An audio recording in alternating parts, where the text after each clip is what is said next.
திமுக ஆட்சிக்கு வந்து 5 வருஷம் ஆகி போச்சுங்க. 5 ஆண்டு ஆகிவிட்டது. ஒரு அரசு மருத்துவக் கல்லூரி கொண்டு வர முடியல. ஒரு அரசு மருத்துவக் கல்லூரியை கொண்டு வர திராணியற்ற அரசாங்கம் மீண்டும் தொடர வேண்டுமா? அது மட்டுமல்ல, அதிமுக ஆட்சி இருக்கின்ற பொழுது மிகப்பெரிய கால்நடை பூங்கா, விவசாயிகளுடைய உபதொழில் கால்நடை வளர்ப்பு, அந்த கால்நடை வளர்ப்பை ஊக்குவிக்க வேண்டும் அடிப்படையிலே இன்றைக்கு கால்நடை பூங்கா 1000 கோடியில ஆசியாவிலே மிகப்பெரிய கால்நடை பூங்கா சேலம் மாவட்டம் அங்கே தலைவாசல் பகுதியிலே உருவாக்கணும். அதை கூட அரசியல் கால் புரட்சியின் காரணமாக முழுமையா திறக்கல. மீண்டும் அதிமுக ஆட்சிக்கு வந்தா விவசாயிகளுக்கு உதவி செய்கின்ற, விவசாயிகளுடைய உபதொழிலாக இருக்கின்ற கால்நடை வளர்ப்பை ஊக்குவிக்கின்ற விதமாக, பால் உற்பத்தியை பெருக்கின்ற விதமாக அந்த ஆராய்ச்சி நிலையம் திறக்கப்பட்டு விவசாயிகளுக்கு தேவையான கலப்பின பசுக்களை உருவாக்கி தந்து பால் உற்பத்தியை பெருக்குவதற்குண்டான நடவடிக்கை அதிமுக அரசு எடுக்கும். அதே போல இன்றைக்கு அதிமுக ஆட்சி இருக்கின்ற பொழுதுதான் இந்த லேப்டாப் கொடுத்தோம். பள்ளியிலே படிக்கின்ற மாணவர்களுக்கு அறிவுபூர்வமான கல்வி கிடைக்க வேண்டும் என்ற அடிப்படையில் இந்தியாவிலேயே யாரும் கொண்டு வராத அற்புதமான திட்டத்தை இதை புரட்சி தலைவி அம்மா இருக்கின்ற பொழுது அரசு பள்ளியில் படிக்கின்ற மாணவர்கள், அரசு உதவி பெறும் பள்ளியில் படிக்கின்ற மாணவர்களுக்கு அறிவுபூர்வமான கல்வி, விஞ்ஞான கல்வி கிடைக்கும் என்பதற்காக மடிக்கணினி லேப்டாப் கொடுத்தோம். ஆனா திமுக அரசு வந்து நிறுத்தப்பட்டது. வேற வழி இல்லாம நாங்கள் தொடர்ந்து சட்டமன்றத்தில் குரல் கொடுத்தோம். இது ஏழை மாணவர்கள் பாதிக்கப்பட்டு விடுவார்கள்.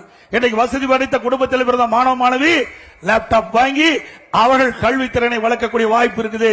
ஆனால் திறமையான மாணவர்கள் இருந்தாலும் அவர்கள் ஏழை மாணவர்களாக இருக்கின்ற காரணத்தினால 12,000 ரூபாய் அந்த செலவழித்து லேப்டாப் வாங்க முடியாத நிலையில இருக்கின்றார்கள். அப்படிப்பட்ட மாணவர்களுக்கு மாண்புமிகு புரட்சி தலைவி அம்மா சிந்தனையில ஒதுக்கப்பட்ட அற்புதமான திட்டம் விஞ்ஞான கல்வியை கொடுப்பதற்காக, அறிவுபூர்வமான கல்வி கொடுப்பதற்காக லேப்டாப் திட்டத்தை கொண்டு வந்து தமிழ்நாடு முழுவதும் 10 ஆண்டுல 52,30,000 பேர்களுக்கு லேப்டாப் கொடுத்தோம். இதற்காக 7,350 கோடி அதிமுக அரசு நிதி ஒதுக்கீடு செஞ்சது.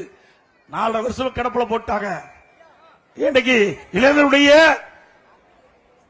வாக்கு வங்கிகளை பெறுவதற்கு மக்களுடைய செல்வாக்கு இழந்த காரணத்தால தொடர்ந்து நாங்கள் சட்டமன்றத்தில் வலியுறுத்தி வந்தோம். நானும் பிரதான எதிர்க்கட்சி தலைவர் என்ற முறையில் இந்த ஆட்சியாளருடைய கவனத்துக்கு கொண்டு வந்தோம், முதலமைச்சருடைய கவனத்துக்கு கொண்டு வந்தோம். அவர்கள் வந்து செவிசாய்க்கவே இல்லை. இன்றைக்கு மக்களுடைய செல்வாக்கு இழந்துட்டாங்க, இளைஞருடைய செல்வாக்கு இழந்து விட்டாங்க. அவசரமாக கல்லூரியிலே படிக்கின்ற மாணவர்களுக்கு முதற்கட்டமாக தருவேன் என்று சொல்லி அவசரமாக கொடுத்திருக்கிறாங்க. அது அந்த லேப்டாப் தரமற்ற லேப்டாப்பா இருப்பதாக நான் கேள்விப்பட்டேன்.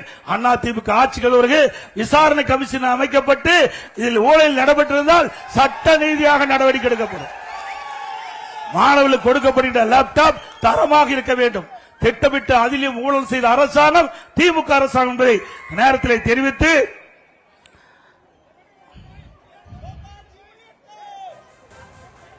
அதோட இது கிராமம் நிறைந்த பகுதி, கன்னியாகுமரி மாவட்டம் கிராமம் நிறைந்த பகுதி.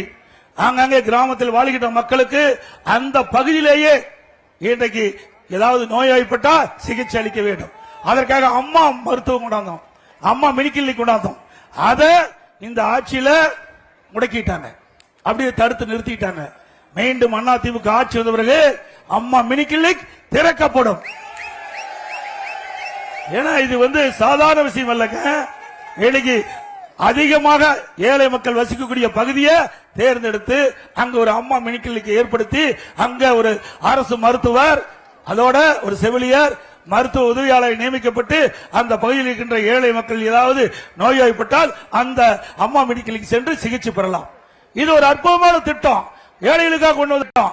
இந்த அரசாங்கம் அதிமுக அரசாங்கம் வேலுமணி புரட்சி தலைவர் எம்ஜிஆர் இந்த கட்சி வட்டத்தின் நோக்கம், தொடங்கிய நோக்கம் ஏழைகளுக்கு நன்மை செய்ய வேண்டும். அந்த அடிப்படையில் தான் அம்மா மினிக்கிளினிக் கொண்டாந்தோம். இந்த ஆட்சியில முடக்கிட்டாங்க. மீண்டும் அதிமுக ஆட்சி மலர்ந்தவுடன் எந்தெந்த இடத்துல இந்த அம்மா மினிக்கிளினிக்கை மூடினாங்களோ அந்த இடத்துல அம்மா மினிக்கிளினிக் தொடரப்படும். அது மட்டுமல்ல, எந்த இடத்தில் தேவைப்படும் என்று மக்கள் கோரிக்கை வைக்கிறார்களோ அந்த இடத்தில் அம்மா மினிக்கிளினிக் தொடங்கப்படும்.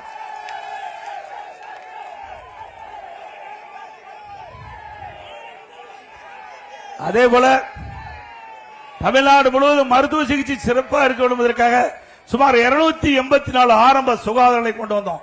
மேம்படுத்தப்பட்ட ஆரம்ப சுகாதாரம் 30 படுக்கை கொண்ட ஆரம்ப சுகாதார தரம் உயர்த்தப்பட்டது.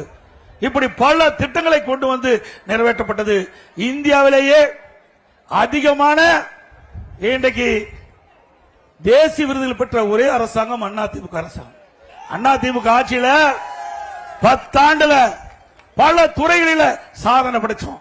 உள்ளாட்சி துறையில் மட்டும் 140 தேசிய விருதுகளை பெற்றுக்கிறோம். 140 தேசிய விருதுகள் சிறப்பாக செயல்பட்டது நிலவாக. போக்குவரத்து துறையிலே தேசிய விருது, மின்சார துறையிலே தேசிய விருது, சமூக துறையிலே தேசிய விருது, உறுப்பு மாற்று அறுவை சிகிச்சை தொடர்ந்து 5 ஆண்டு காலம் தேசிய அளவிலே முதன்மையாக விளங்குது அதிமுக அரசாங்கத்தில். அதே போல விவசாயிகள் இன்னைக்கு விவசாய உற்பத்தியில தொடர்ந்து 100 லட்சம் மெட்ரிக் டனுக்கு மேலாக இன்றைக்கு உணவு உற்பத்தியை பெருக்கி அதிலையும் சாதனை படைத்த அரசு அதிமுக அரசு. அதற்காக கிறிஸ் கருவான் விருது தொடர்ந்து 5 ஆண்டு காலம் பெற்றோம். இதெல்லாம் அனைத்து இந்திய அண்ணா திராவிட முன்னேற்ற கழக ஆட்சி சிறந்த ஆட்சி என்பதற்கு எடுத்துக்காட்டு என்பதை இந்த நேரத்தில் தெரிவிக்க விரும்புகின்றேன். ஒரு சிறந்த ஆட்சி என்பதற்கு இதுவே சான்று.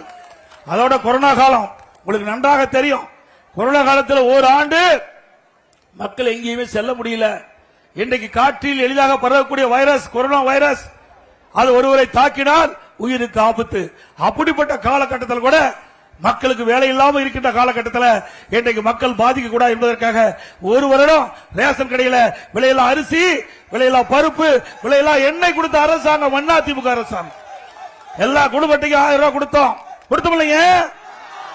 தை பொங்கல் என்று எல்லா இல்லங்களையும் தைப்பொங்கல் பொங்கல் என்பதற்காக எல்லா குடும்பத்துக்கும் 2500 ரூபாய் கொடுத்தோம். அந்த காலகட்டத்தில் இன்றைக்கு அம்மா உணவகத்தின் மூலமாக ஏழை எளியோர்களுக்கு சுட சுட 3 வேளையும் உணவு தயாரித்து கொடுத்த ஒரே அரசாங்கம் இந்தியாவில் அதிமுக அரசாங்கம். விலை மதிக்க முடியாத உயிரை காப்பாற்றிய அரசு அதிமுக அரசு. செஞ்சிட்டு பார்க்க வேண்டும். ஒரு வருஷம் அரசாங்கத்துக்கு வரி வரியாய் கிடையாது. டாஸ்மாக் வருவாய் கிடையாது. டாஸ்மாக் கடைகள் எல்லாம் மூடப்பட்டு விட்டது. அதில் வருகின்ற வருவாய் கிடையாது. பெட்ரோல் மூடப்பட்டது. அதிலிருந்து வரி வருவாய் கிடையாது. பத்திரப்பதிவு வருவாய் கிடையாது. Road tax